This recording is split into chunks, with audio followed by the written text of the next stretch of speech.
The Fall of the House of Usher, Part 1. It was a dark and soundless day, near the end of the year, and clouds were hanging low in the heavens. All day I'd been riding on horseback through country with little life or beauty, and in the early evening I came within view of the House of Usher. I do not know how it was, but with my first sight of the building, a sense of heavy sadness filled my spirit. I looked at the scene before me, at the house itself, at the ground around it, at the cold stone walls of the building, at its empty eye-like windows, and at a few dead trees. I looked at this scene, I say, with a complete sadness of soul, which was no healthy, earthly feeling. There was a coldness, a sickening of heart in which I could discover nothing to lighten the weight I felt. What was it, I asked myself, what was it that was so fearful, so frightening in my view of the House of Usher? This was a question to which I could find no answer. I stopped my horse beside the building, on the edge of a dark and quiet lake. There I could see reflected in the water a clear picture of the dead trees and of the house and its empty eye-like windows. I was now going to spend several weeks in this house of sadness, this house of gloom. Its owner was named Roderick Usher.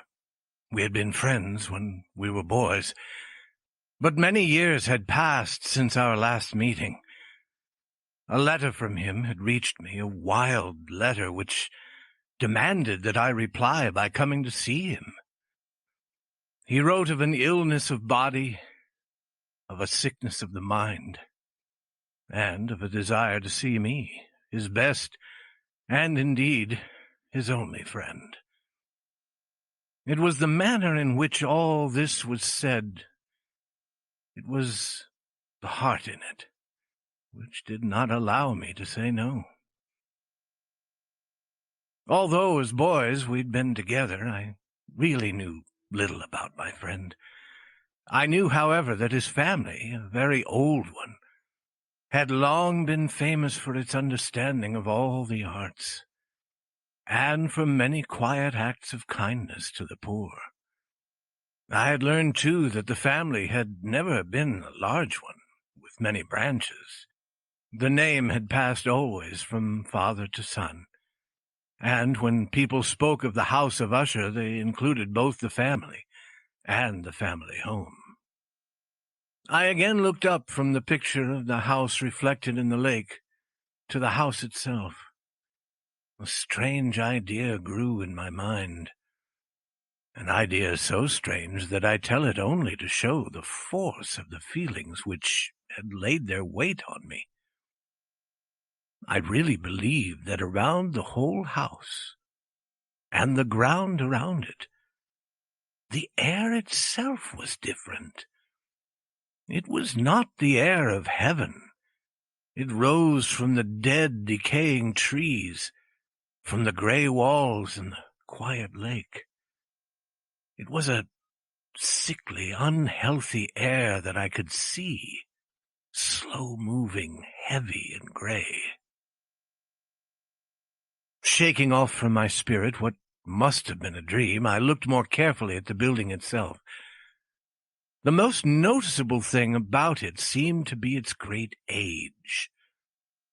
None of the walls had fallen, yet the stones appeared to be in a condition of advanced decay. Perhaps the careful eye would have discovered the beginning of a break in the front of the building, a crack making its way from the top down the wall until it became lost in the dark waters of the lake. I rode over a short bridge to the house. A man who worked in the house, a servant, took my horse, and I entered. Another servant of quiet step led me without a word through many dark turnings to the room of his master. Much that I met on the way added, I do not know how, to the strangeness of which I've already spoken.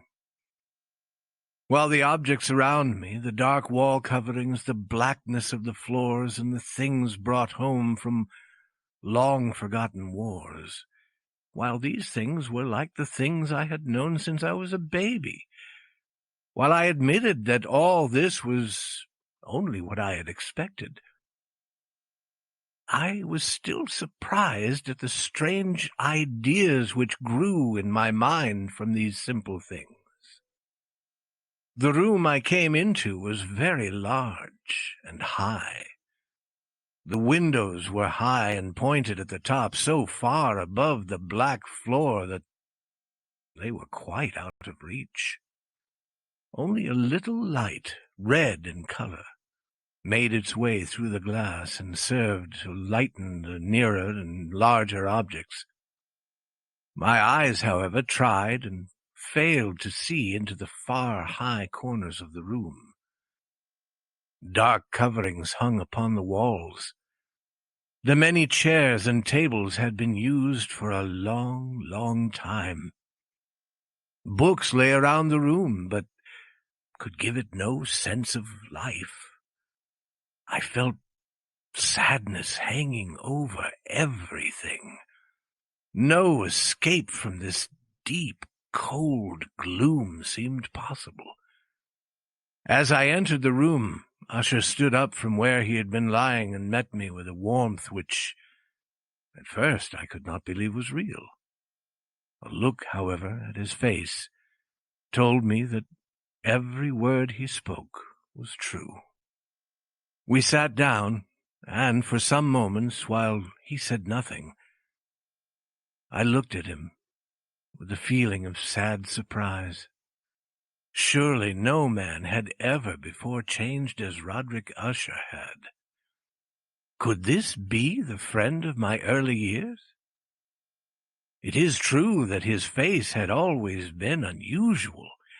He had gray-white skin, eyes large and full of light, lips not bright in color, but of a beautiful shape, a well-shaped nose, hair of great softness, a face that was not easy to forget. And now the increase in this strangeness of his face had caused so great a change that I almost did not know him. The horrible white of his skin and the strange light in his eyes surprised me and even made me afraid. His hair had been allowed to grow, and in its softness it did not fall around his face, but seemed to lie upon the air. I could not even with an effort see in my friend the appearance of a simple human being.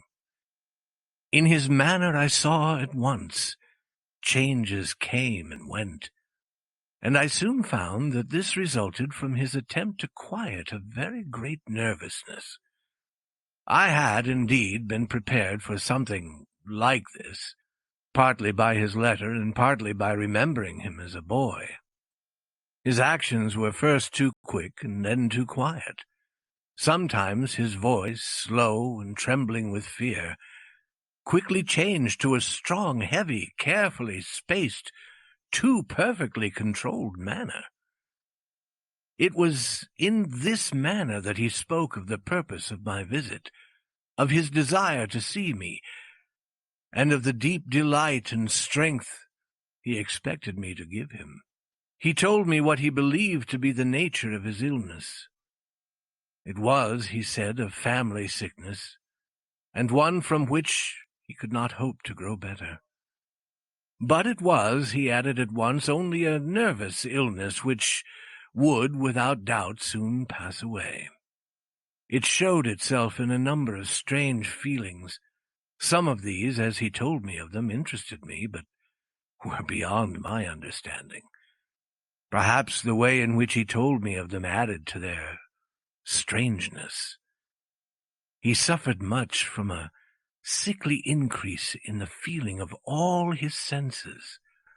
He could eat only the most tasteless food, All flowers smelled too strongly for his nose. His eyes were hurt by even a little light, and there were few sounds which did not fill him with horror. A certain kind of sick fear was completely his master. "I shall die," he said. "I shall die. I must die of this fool sickness. In this way and no other way, I shall be lost. I fear what will happen in the future, not for what happens, but for the result of what happens. I have indeed no fear of pain, but only fear of its result, of terror. I feel that my time will soon arrive when I must lose my life and my mind and my soul together in some last battle with that horrible enemy. Fear